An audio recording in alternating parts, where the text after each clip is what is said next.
मैं श्रेया शर्मा और आप देख रहे हैं day to day news Bharat. अब बात करते हैं खबर की।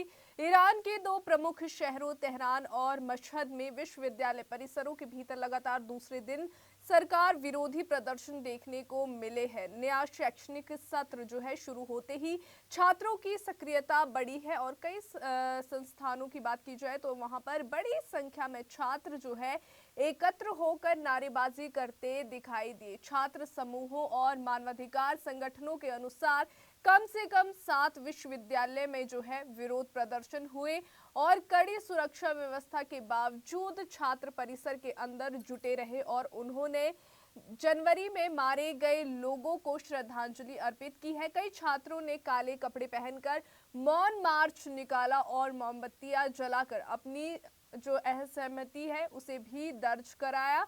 आपको बता दें कि रविवार को विशेष रूप से तेहरान यूनिवर्सिटी ऑफ आर्ट और साथ ही Iran university of science and technology में छात्रों की उल्लेखनीय भीड़ दिखी और प्रदर्शनकारियों के मुताबिक छात्रों ने स्वतंत्रता, राजनीतिक सुधार और अभिव्यक्ति की आजादी को लेकर नारे लगाए। हालांकि विश्वविद्यालय परिसरों के बाहर सुरक्षा बलों की तैनाती बढ़ा दी गई है और कई स्थानों पर जो है निगरानी कड़ी कर दी गई है। इन प्रदर्शनों की पृष्ठभूमि जनवरी में हुए देशव्यापी आंदोलन हुए हैं उससे कहीं ना कहीं जुड़े हुए हैं, जिन्हें सुरक्षा बलों ने सख्ती से दबा दिया था। अधिकार समूहों का दावा है कि उस दौरान हजारों लोग मारे गए और करीब 40,000 लोगों को गिरफ्तार किया गया।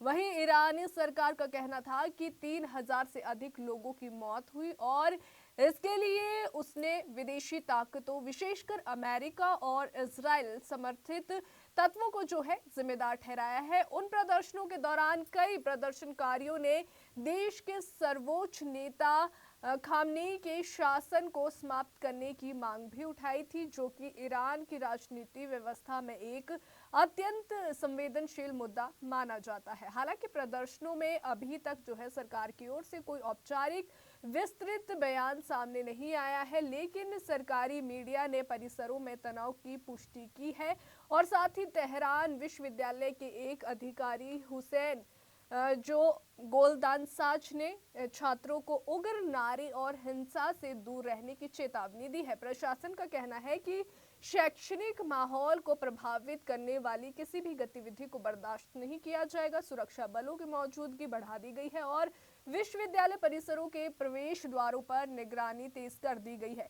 ये पूरा घटनाक्रम ऐसे समय में हो रहा है जब ईरान और संयुक्त राज्य अमेरिका के बीच तनाव एक बार फिर बढ़ता दिखाई दे रहा है। दोनों देशों के बीच परमाणु कार्यक्रम को लेकर बातचीत जारी है। ओमान की मध्यस्थता में वार्ता का नया दौर स्विट्जरलैंड में फिर से शुरू होने वाला है। वहीं आपको बता दें कि ईरान के विदेश मंत्री जो है अब्बास अरागची ने हाल ही में कहा कि कूटनीतिक समाधान संभव है, लेकिन ईरान अपने यूरेनियम और साथ ही आपको बता दें कि संवर्धन के अधिकार से पीछे नहीं हटेगा।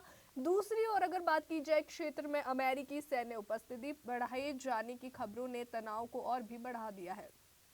तो वहीं विशेषज्ञों का मानना है कि विश्वविद्यालय में हो रही ये प्रदर्शन केवल शैक्षणिक मुद्दों तक सीमित नहीं है, बल्कि ये व्यापक राजनीतिक और सामाजिक असंतोष का संकेत भी है। युवा वर्ग, विशेषकर छात्र समुदाय, देश में सुधार और अधिक स्वतंत्रता की मांग को लेकर पहले भी सक्रिय रहा है। मौजूदा हालात में ये देखना बहुत महत्वपूर्ण होगा कि सरकार इन प्रदर्शनों पर किस प्रकार जो है प्रतिक्रिया देती है। क्या वे संवाद का रास्ता अपनाएगी या सख्ती का? आने वाले दिनों में ईरान की आंतरिक स्थिति और जो है अंतर्राष्ट्रीय कूटनीतिक वार्ताओं के परिणाम पर सबकी नजर रहेगी। यदि परमाणु वार्ता में प्रगति होती है तो इसका असर घरेलू माहौल पर भी पड़ सकता है। वहीं अगर तनाव बढ़ता है तो विश्वविद्यालय परिसरों में विरोध और तेज होने की संभावना से जो है इनकार नहीं किया जा सकता। फिलहाल तेहरान और मशहद के कैंपस जो है देश की बदलती राजनीति धड़कनों का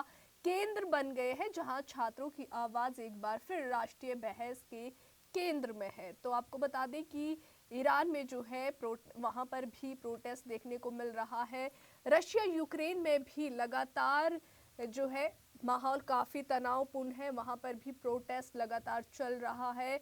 तो ईरान में काफी समय से जो है ये प्रोटेस्ट चल रहा है जो थमने का नाम ही नहीं ले रहा है। वहीं फिलहाल जो है तेहरान और मशहद के कैंपस जो है देश की बदलती राजनीतिक धड़कनों का केंद्र बन गए हैं और जहां छात्रों की आवाज एक बार फिर कहीं ना कहीं बहस का केंद्र भी रहेगी। तो फिलहाल अभी के लिए इतना ही। आपको बता दें कि हमारा कोई भी रिपोर्टर फील्ड में किसी से किसी भी प्रकार का उपहार या विज्ञापन स्वीकार नहीं करता है, ना ही किसी को ब्लैकमेल करता है। हम समाज में दबे कुचले लोगों की आवाज बनते आए हैं और आगे भी बनेंगे। साथ ही हम ऐसी कोई खबर नहीं दिखा रहे जिससे भोली भाली जनता मूर्ख बने या उन्हें किसी भी प्रकार का कोई धोखा मिले। हम लोकतंत्र के चौथे स्तंभ को और अधिक मजबूत करने की पूरी कोशिश में लगे हुए हैं। तो देश और दुनिया की ताज़ा खबरें जानने के लिए देखते रहिए day to day news Bharat और हमारे चैनल को लाइक शेयर और सब्सक्राइब करना ना भूलें।